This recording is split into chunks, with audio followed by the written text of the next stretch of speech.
आज का ये दिन दक्षिण भारत के लिए एक प्रमुख पर्व के रूप में जाना जाता है।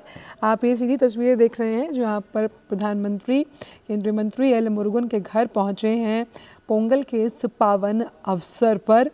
और पोंगल का ये पर्व 4 दिनों तक चलता है और इसमें किस तरह से गुड़ और चावल को उबालकर सूर्यदेव को चढ़ाया जाता है, ये तमाम जो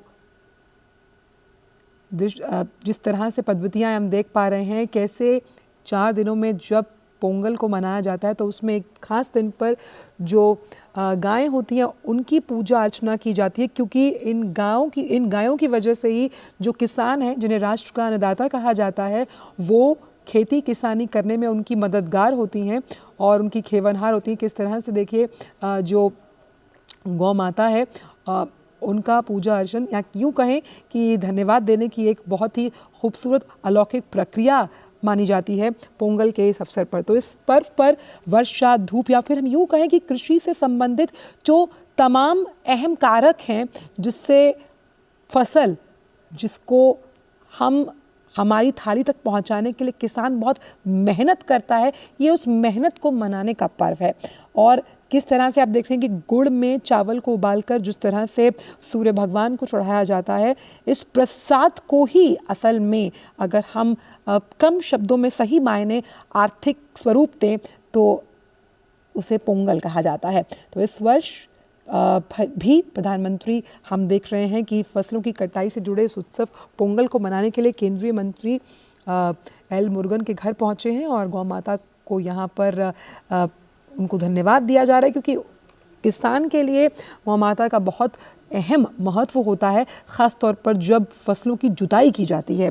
और 4 दिन तक चलने वाले पोंगल के इस पर्व में ये माना जाता है कि ये तमिल नववर्ष की शुरुआत होती है और प्रकृति से मिलते हुए जो ये उम्मीद है मीठे और स्वादिष्ट हम कह सकते हैं चावल का जो पोंगल है वो किस तरह दिलों में खुशहाली, सद्भाव और भाईचारे का प्रतीक भी है। तो अगर हम इसको ऐसे समझें कि इस त्यौहार का पहला दिन भोगी पोंगल के रूप में जाना जाता है और जिस तरह से तमाम जो पूजा पद्धतियाँ हैं उनको समय अनुसार उनका निर्वहन किया जाता है, वहीं पोंगल पर्व के दूसरे दिन सूर्य भगवान को और तीसरे दिन माट्टू पोंगल और चौथे दिन कन्नम पोंगल के रूप में इसे मनाया जाता है। भाव यही है कि जिस तरह से जब हम हमारी थाली में खाना खाते हैं, ऐसे ही जो राष्ट्र का अन्नदाता है किसान, उसके चेहरे पर हमेशा खुशी रहे, इसीलिए कृषि से संबंधित तमाम जो अहम कारक हैं उनको भी धन्यवाद देने का ये अहम दिन है। पारंपरिक रूप से ये पर्व जो है वो संपन्नता का प्रतीक माना जाता है, जिसमें सुख और समृद्धि के लिए वर्षा, धूप, खेतीहर मवेशियों की आराधना की जाती है।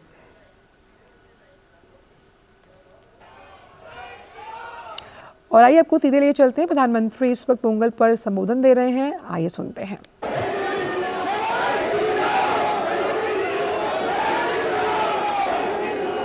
वणक्कम।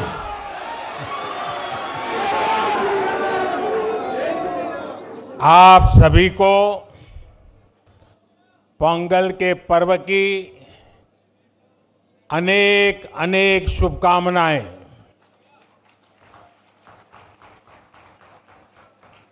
इनिय पोंगल नल्ला अड़तुक्कल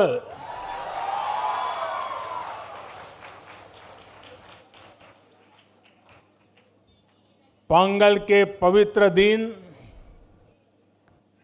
तमिलनाडु के हर घर से पोंगल धारा का प्रवाह होता है। मेरी कामना है उसी तरह आपके जीवन में भी सुख, समृद्धि और संतोष की धारा का प्रवाह निरंतर होता रहे।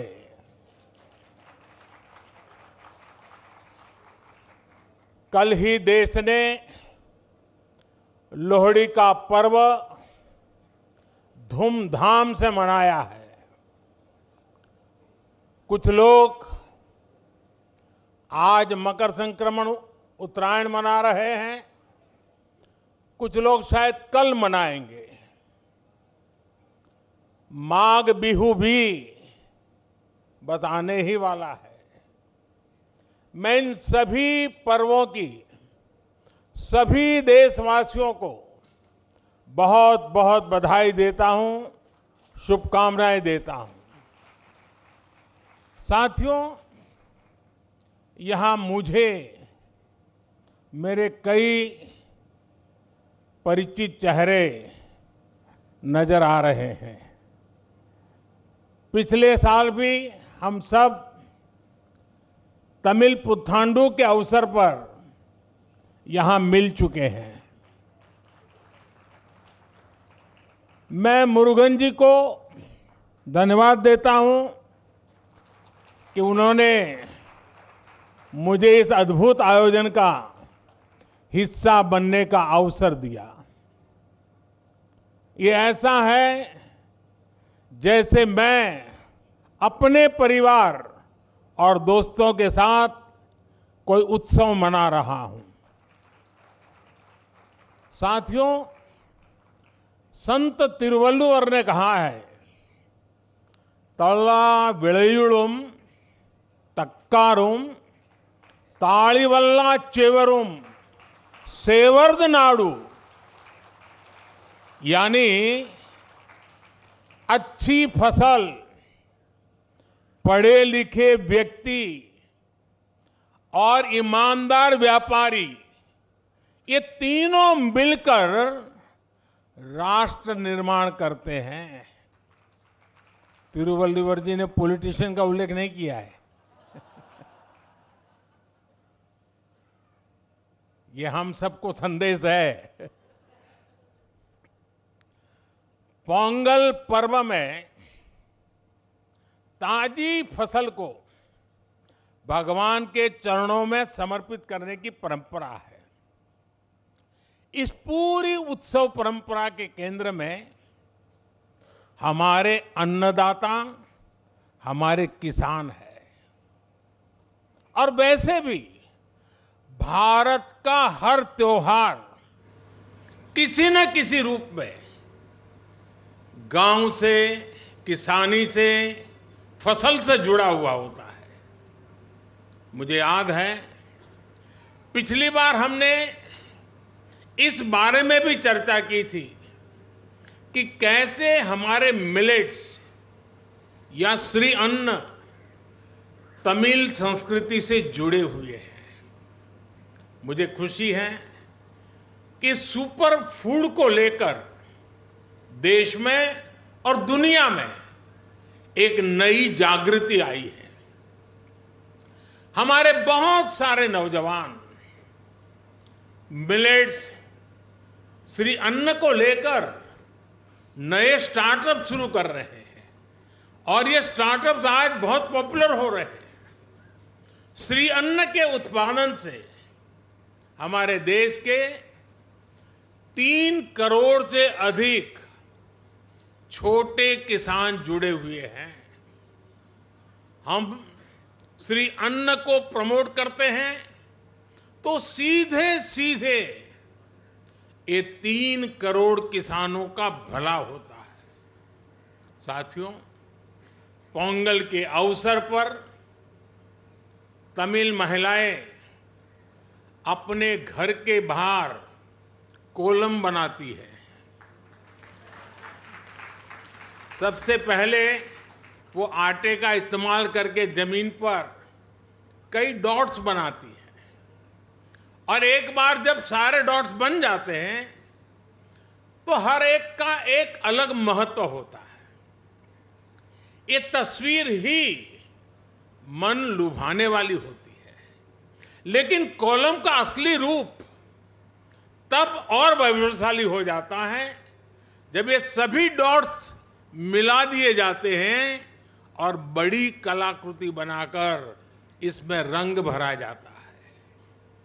हमारा देश और उसकी विविधता भी कोलम के जैसी है।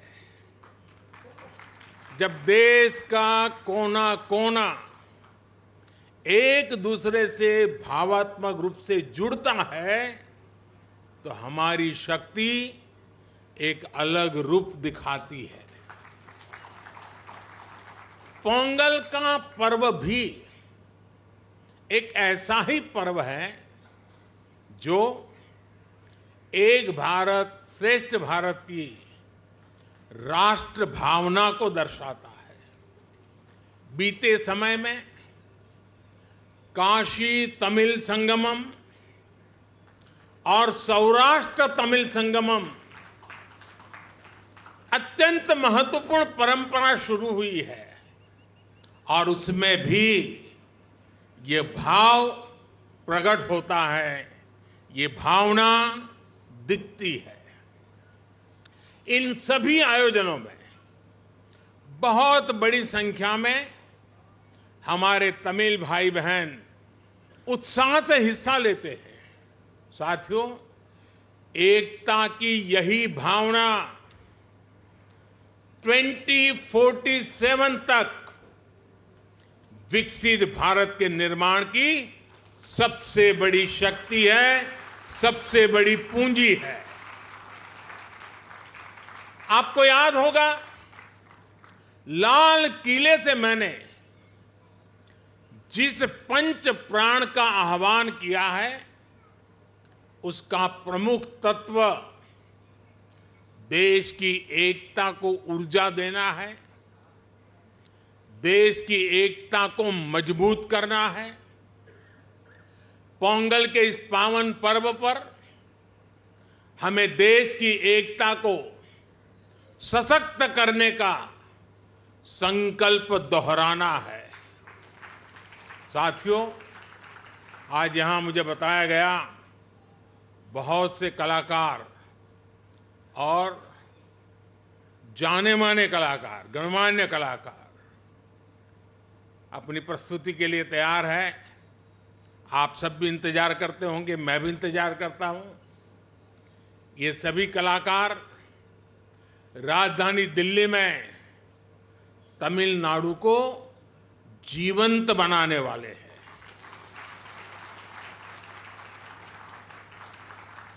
कुछ पल हमें तमिल जीने का मौका मिलेगा, ये भी एक सौभाग्य होता है।